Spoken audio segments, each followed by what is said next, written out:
Welcome to part 2 of our interview with Charlene and Martin, discussing Sparrow Warfare and antagonistic game design.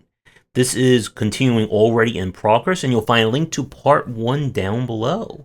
So with that, sit back and enjoy the rest of our interview.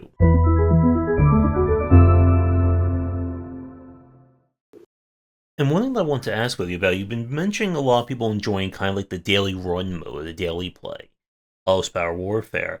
In terms of like the daily play, like do you do anything like in terms of like modifiers or rules, or is it just like everyone gets like the same seed and they see how far they can go?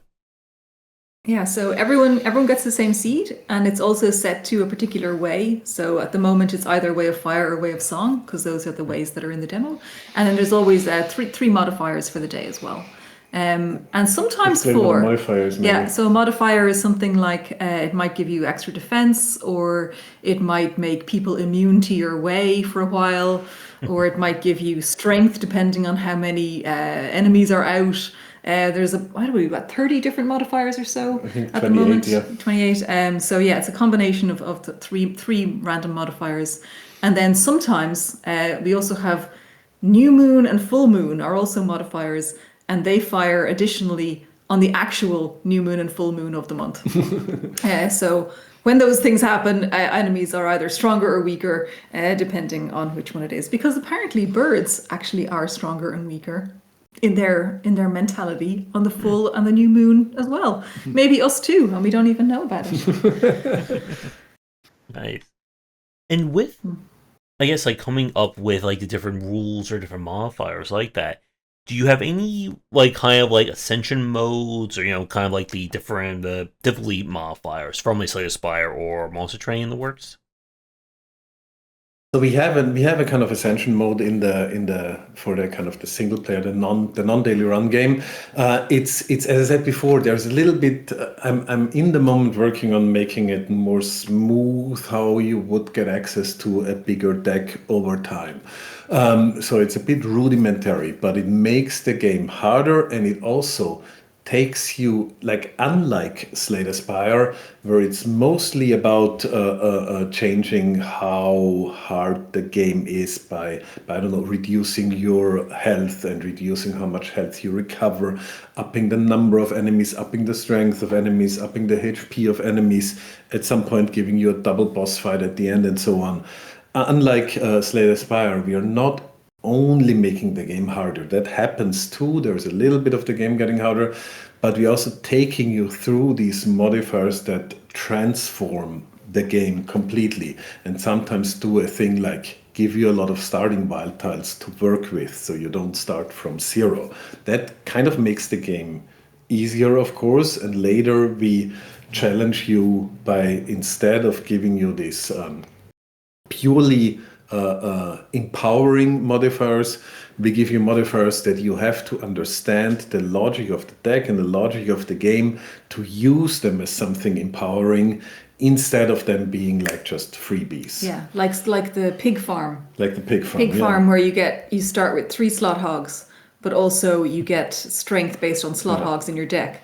So you end up with like half your hand taken up with slot hogs, but you know that like getting more slot hogs is also ideal to get stronger. Yeah, the slot hog is the tile that blocks one of your slots in your hand, so you get fewer new cards when you draw cards.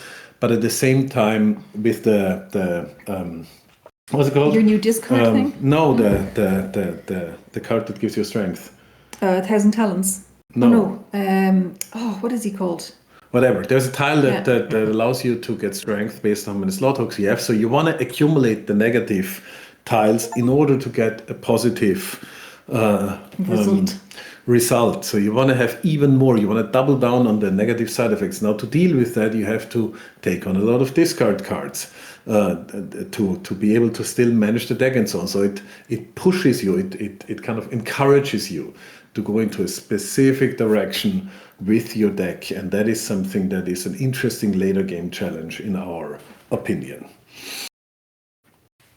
So that's where we're taking you from not only from enemies with fewer hit points and weaker attacks to harder enemies and more enemies, but also from additional rule changes that are easier to understand to those that are more challenging to understand, more interesting as a game system. Mm. So that's our progression mode. Okay. With like deck size, that's another interesting question. Because you said like though you have to play at least 3 tiles a turn. So in terms of a deck size, like what's kind of like the average deck for like a run of Sparrow Warfare? Huge. Yeah, it gets huge. So like at the start, so in level 1, like there's six levels overall, and in the first level you're basically getting the 1, 2, 3, and 4 of attack, of defend, and of your way. So whether you're fire or song, so you're getting like 4 copies of 1, 2, 3, and 4 of each of those. And then however many wild tiles you add in. Of course, the amount of wild tiles you add in is limited by the amount of followers that you have from birds that you free. Yeah. But it does end up being pretty sizable. By the end of level 3, like level 3 is where the demo goes up to at the moment. By the end of level 3, like you probably have like 80, 90 tiles in the deck. Yeah, sometimes 120. Yeah. But so I said before that we tried to streamline a lot of what is usually found on a map in most deck builders.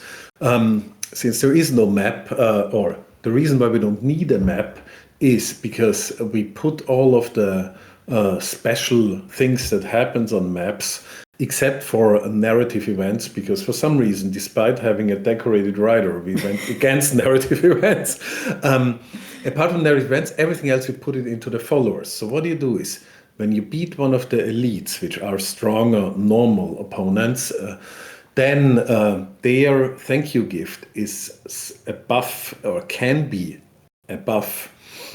No, can be a tile that creates a buff that allows you from subsequent followers to get more different rewards. For example, an additional tile makes the deck even larger, healing and so on, but also removing tiles. So there is a possibility to, at the expense of not taking one of the other great tiles that the elite builds offers you, to have a lot of deck management happening by just unlocking the ability to destroy tiles. Yeah. There are also a lot of tiles that destroy tiles permanently in order to give you the ability to do more deck management.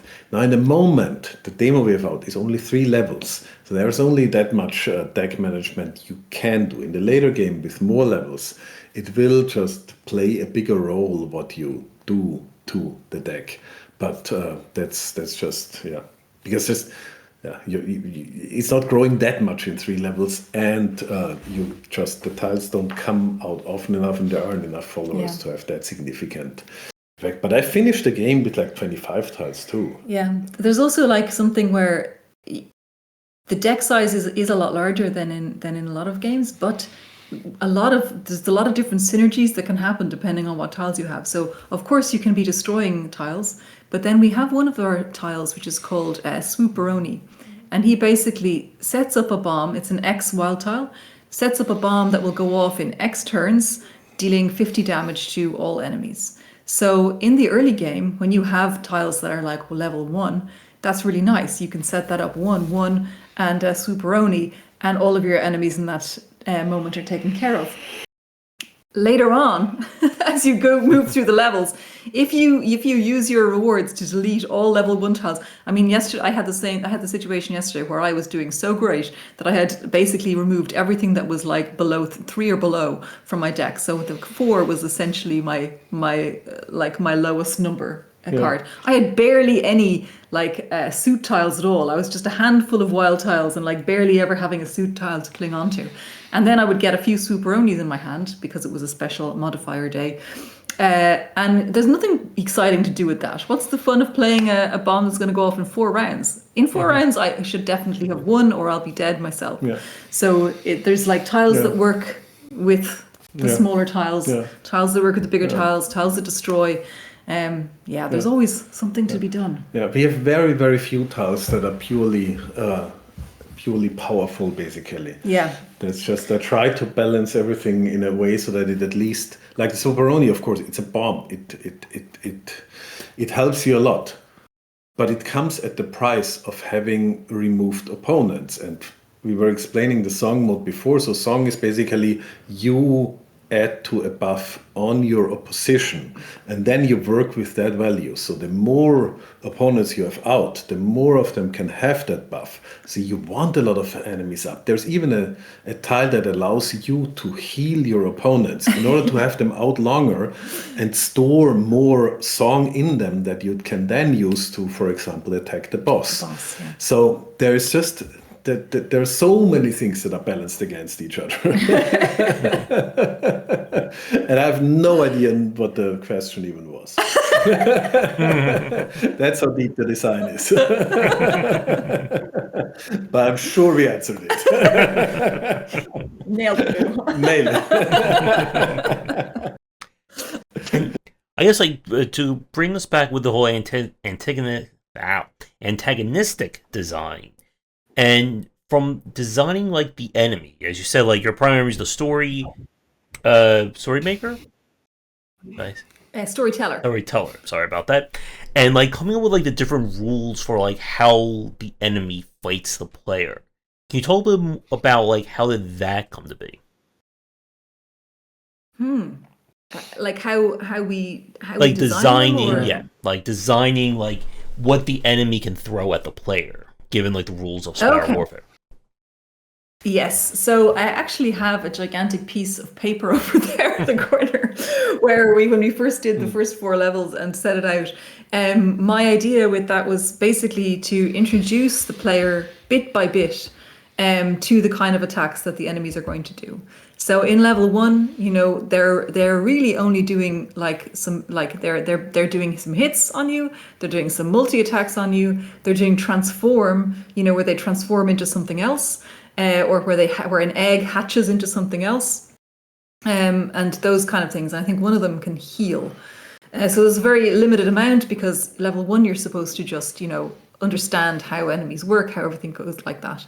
And then level 2 is like basically like the fire level, and this is where you start to get exposed to a lot of fire.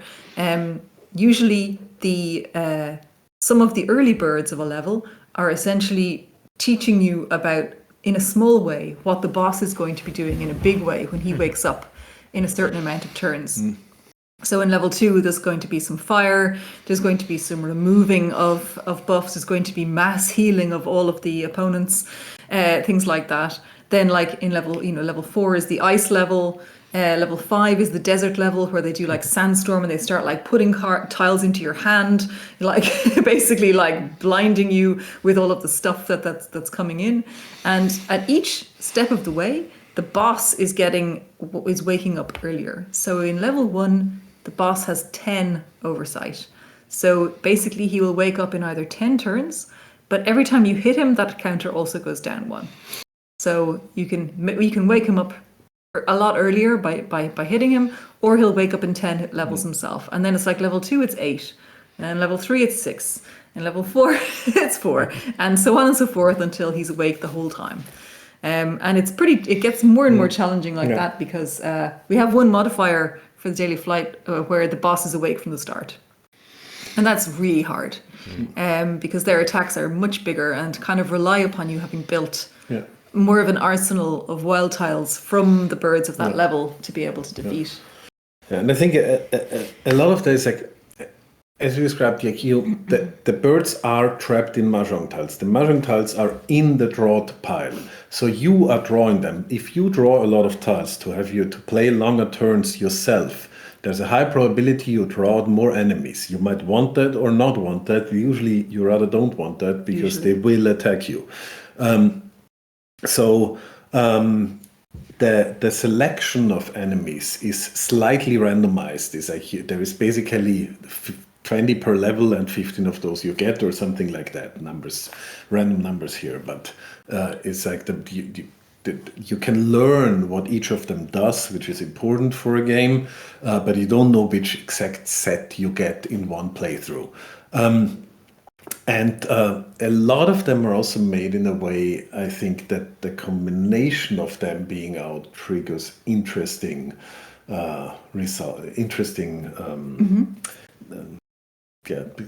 chains of events, right? Yeah. Like for example, one of the birds who is really annoying and has a very high attack hit in level 3, is in the part of the deck where almost always when they come out, there's going to be 3 or 4 enemies in front of them in the line. And so you are almost certainly not going to be able to get to him by the time you draw him out. Because you attack the first one. Because you attack usually the first one. And so for him, then you need to have a lot of defense built up if you're going to want to be able to perfect that level. Yeah. But in the end, it's like the things that your opponents do are not so different from the things that you do. Yeah. There is a certain mirroring of abilities, just like in all games. Yeah, and as you progress through the levels, you get tiles from the birds, like essentially the birds who are doing these interesting things. Then you are able to get the ability to do these things too, almost like they're teaching you once you free them. Mm-hmm. And with having like the different builds and strategies for a game, are there any, like, for people who've played deck builders, there are of course a lot of standard ways of designing builds. You have, again, like damage or time effects, buffing, debuffing, X-related cards, where again, it uses up X amount to get a bigger effect. Were there any like particular like deck building styles or deck building mechanics that you want to make sure to include for Sparrow Warfare? And were there any that you wanted to make sure to like avoid when coming up with like the design and the balance? Well, as I said, we wanted to avoid the energy, anything energy related. We wanted to make it, there's no gold, there's no energy. So there are two counters. Money, no energy. No money, no energy. So that is something, and that just removes a lot of design space also. So you have to fill that with something that is equally interesting, and it's hard to come up with things that are as readable as energy and gold, because everyone understands them, especially nowadays, that they are really a convention. So those are things that the map, the gold, the energy are things we want to steer clear of. In the game itself, styles of cards, not really. So I just think it is genius to have a system where strengths can be weaknesses and weaknesses can be strengths. So anything that is like there is one daily run modifier in Slay the Spire where you get stronger with every curse you take on, the cursed run. I love it. This is so messed up. You get more health, you get stronger. It means you can take on even more curses. So you end up with this completely insane deck where sometimes you can only play like a third of your hand, basically, because it's just curses, curses, curses. But so many of them can be hooked up in interesting ways. So you can use them for productive purposes.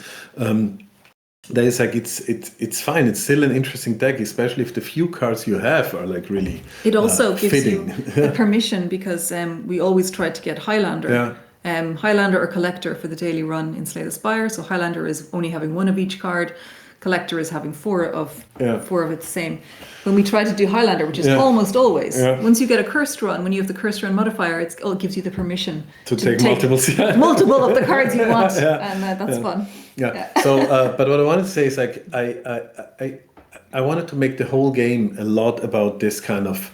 Yes, you might think, as I explained with the birds and song in a moment, you might think this is a downside, but actually there's an upside to it if you play it right. Once you understand the system of the game, you can jiu-jitsu every downside into an upside. And if you don't understand it, everything that looks like a giant upside comes at a certain price that you will understand later, young Padawan. So that means that we don't have curses, but we have tiles that are like have these we have negative side effect tiles that are curse-like somehow. So that class is in. We have the discard, do something on discard type of card that says Spire has like 2 or 3 of, actually exactly 2 of. And we have a little bit the spatial positioning that Monster Train has, but not like in layers, but in like your opposition is in a row, and there is not the targeting of Slayer Spire. Instead, it's more like the auto battler style. You target the first, like super auto pets, more or less. So that is something we Like Shai is not a huge fan of spatial gameplay, so we try to keep it at a minimum out of personal taste reasons.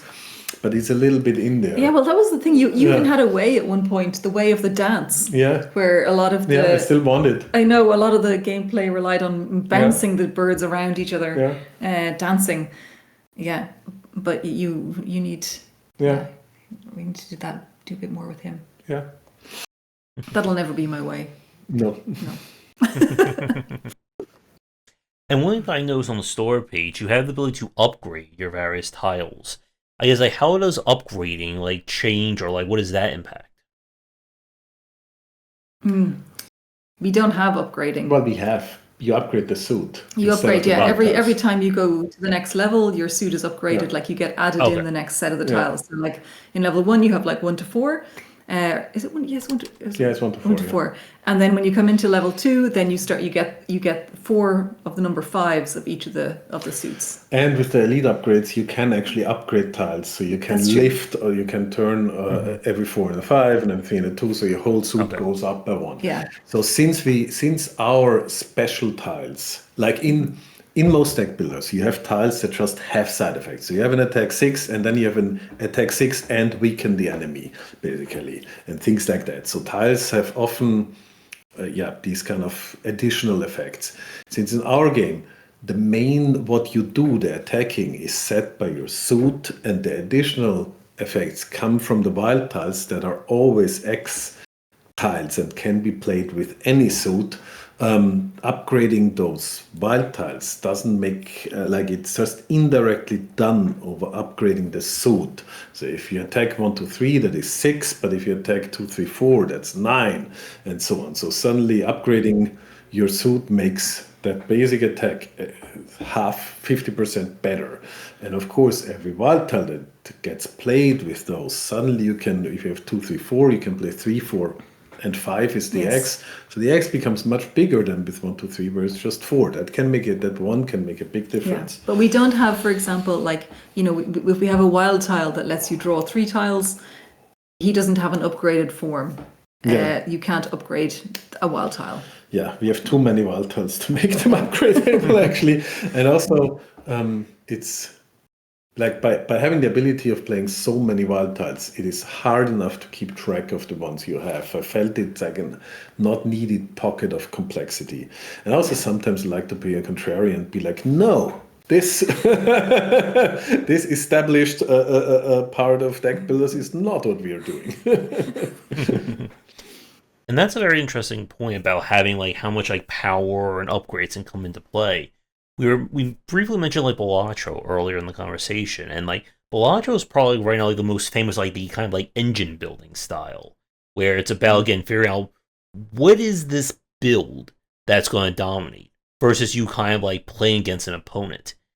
And with Sparrow Warfare, again, going back to this idea of, like, antagonistic design, I guess, like, again, like, how powerful how powerful do you want the player to be in the run versus, again, like, going up against the enemy? Because as we said earlier, it's that kind of give and take between how much you want the player to feel like their build is unstoppable versus, again, making it an interesting challenge for them.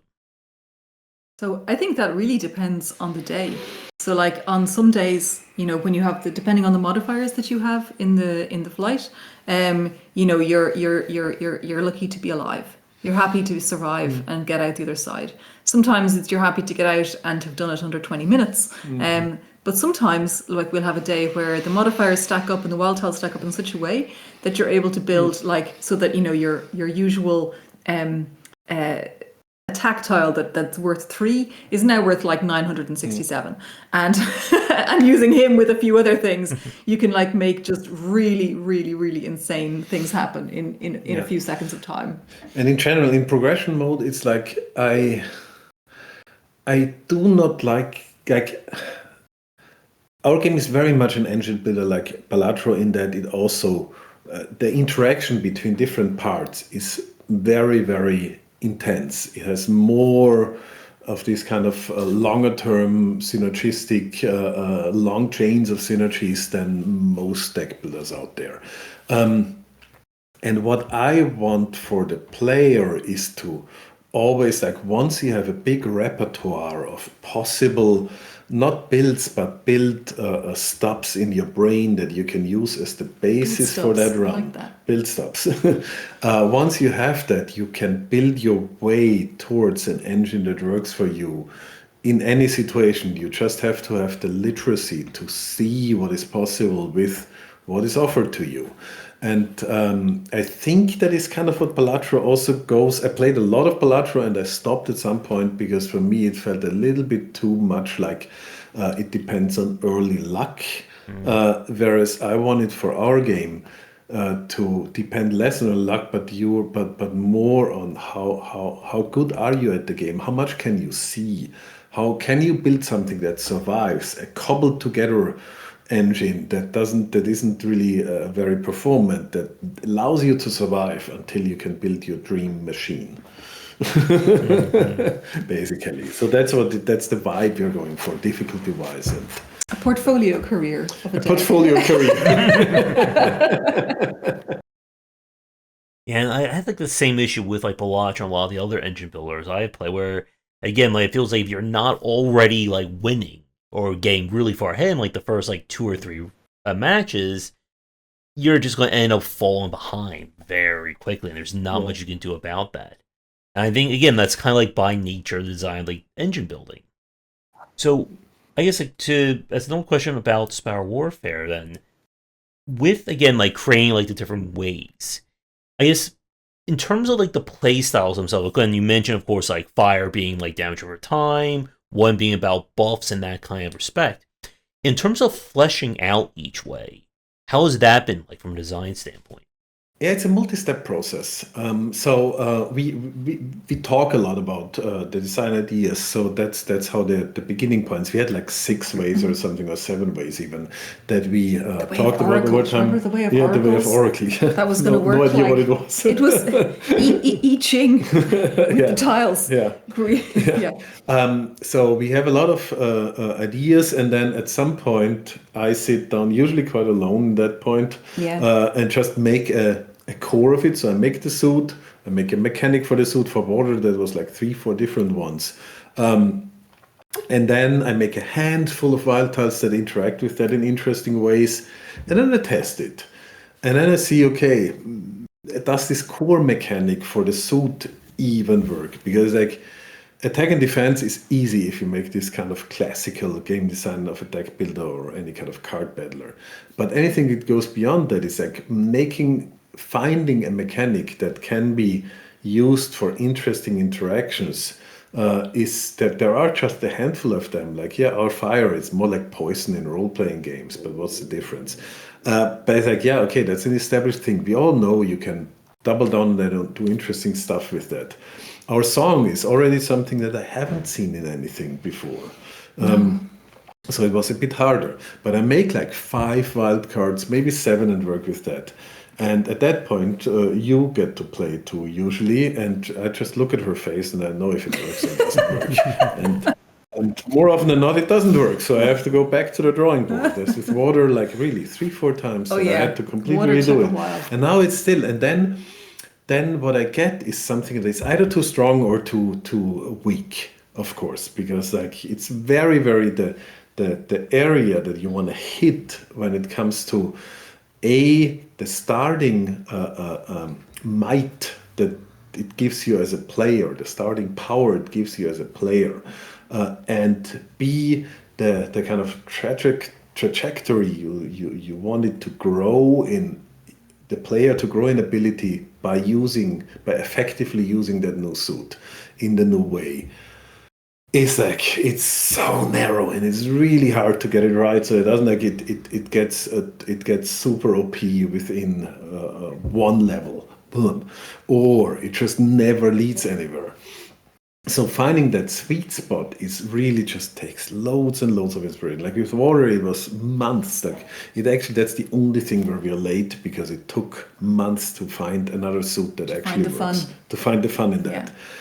And now it's like it's this like I tend like my brain is a very visual brain. despite having basically no visual imagination. But whatever.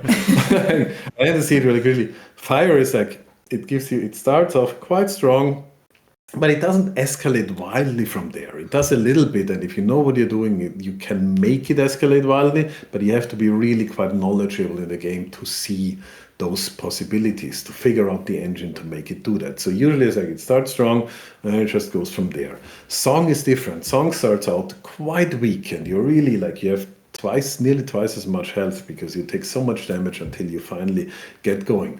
Mostly because it needs a lot of strategic thinking to be played effectively. So you have to, as I said, accumulate opponents and keep them at bay and play very defensive in order to have the really powerful attacks. But then it can be very powerful. Water it has a different curve in that it starts like you really have a hard time. It takes ages and ages, and then it goes up like this. At some point it goes like insanely strong. And the whole game is then just surviving until the hockey stick kicks in, until the curve goes up. And that is, again, a very different dynamic. Different games. And that's what I try to go for with the ways. They should really change completely how the game is played. Now, making a core engine that allows these different styles of play and has these 3 games so far and soon 4 in it, it's just iteration. It's not easy, and we were kind of a little bit lucky, I think, also by figuring out this core that can take that kind of that can be kneaded into different shapes, malleability.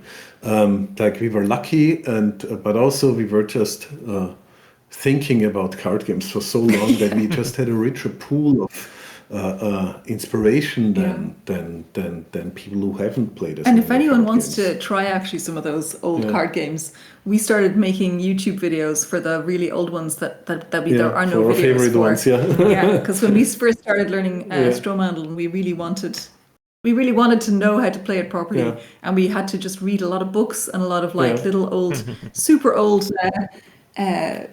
websites, but there's no videos. There's of course pagat.com. I think we are the only video about Stromhandel out there now. So if anyone wants to know how to, we have on our YouTube channel a bunch of old card games you can learn from us playing. Nice. And I want to go back to something that you said a few minutes ago about kind of like when the game came together. This is, I think, another very interesting aspect, again, of any part of game development is like kind of like when the mechanics start to click. And again, for a very mechanic-heavy genre like a deck builder, that can always be like very difficult. And I've spoken to a lot of developers, especially like some like first-timers, always have that challenge of, is this idea good? Am I enjoying it?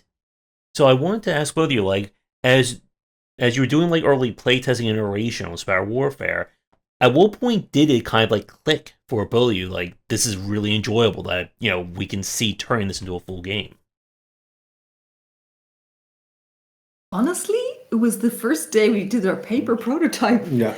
And we played it with the paper cards, and we just thought, this is just great. This is good. This is going to be fun. Yeah. And then you put it into a digital. You did like a little digital mock-up, like really quickly. I think like in a day or two. Yeah. And then we played that, and we were like, okay, this has the juice. Yeah. Let's make it. Yeah. And then like all of the work, like there's the amount of work of like, for example, I mean, we don't have an artist. We don't have money, so I'm making our art from like public domain bird illustrations from the 17 and 1800s, and then like vectorizing and collaging them and putting them together and stuff. So a lot of the work that we've put in since that like snap moment is like just getting it all onto the screen. But the juice was there from day one. Yeah. Yeah, and from the very first playtests, the first people we played, one of our very first playtesters is still playing every day and is in on the leaderboard doing daily flights. Like, that's a year ago. Since a year, Nice. All right. So, I am just about out of questions as well as out of energy. Because, again, we are recording this very much late at night for me. And doing heavy design talks, even with sleep, can be hard enough. So, before we kind of go into like final wrap on kind of some like basic questions for both of you, Anything else regarding the design of Sparrow Warfare, or just doing antagonistic design that you like to touch on? I can't think of anything else off the top of my head. Anything new? Not really. No. You? No. No. I've stumped them both, and they have the energy. I don't. I guess one question that did come to mind in terms of design, with coming up with the kind of bosses that you wanted to make, what was that process like? Again, like thinking about, what do I want to throw at the player? What kind of monkey wrench do I want so and so to use against them? Mm-hmm. So I think they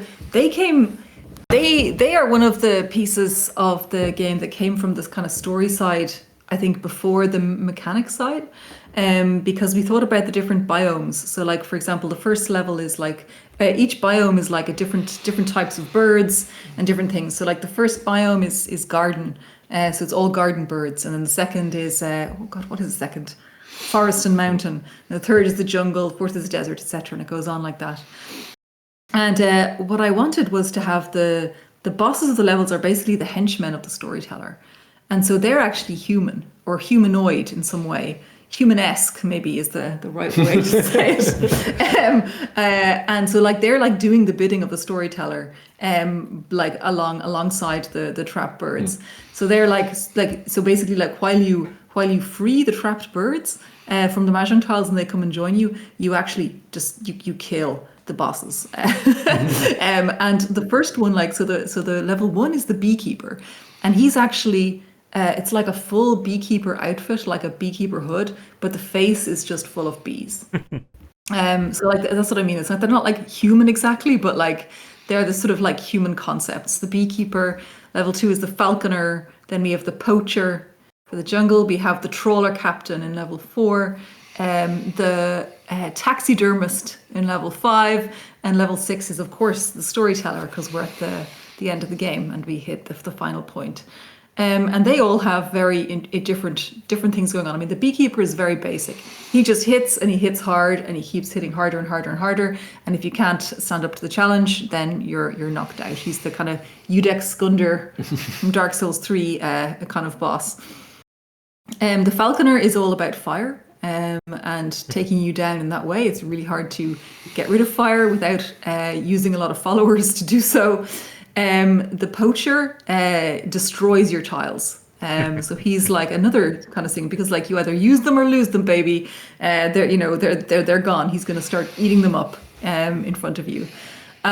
Which can also be used for productive purposes, because if you have slot hogs in your hand, it will eat the slot hogs. Yeah, and then the trawler captain like throws nets into your hand, and they take up space. So basically, they become slot hogs that have detrimental effects. And then the taxidermist is actually my favorite, because the taxidermist resurrects puppet dolls of the 4 previous bosses to come back and fight you as tiles. So you're in a really bad situation by the end of your fight with the taxidermist. So I think what I'm trying to say is the way that these ones came about was I had an idea, and it was a kind of a story-based idea or a concept idea, and then I made the mechanics come to match who those people are. You know, the trawler captain is throwing nets. The poacher is, of course, stealing. The taxidermist is, of course, making creepy dolls. It all checks out. Yeah. Totally normal. Yeah. Yeah, we were really thinking about who else do birds not like? Yes. Who do birds not like? And we assume taxidermists are among them. Yeah. I guess, like, as a kind of a funny question, like, how many birds do you actually have in Sparrow Warfare? It's at 128 at the moment. Any particular favorites? Well, I know Martin's favorite is Chicka's Can. Yes, absolutely. The chicken. I think mine, it might be Fluff Justice. But which one do I always really hate? Squaw. Squaw. That's Polly, the parrot. Polly. Yeah, all of the sounds for the birds are real sounds of the birds that they are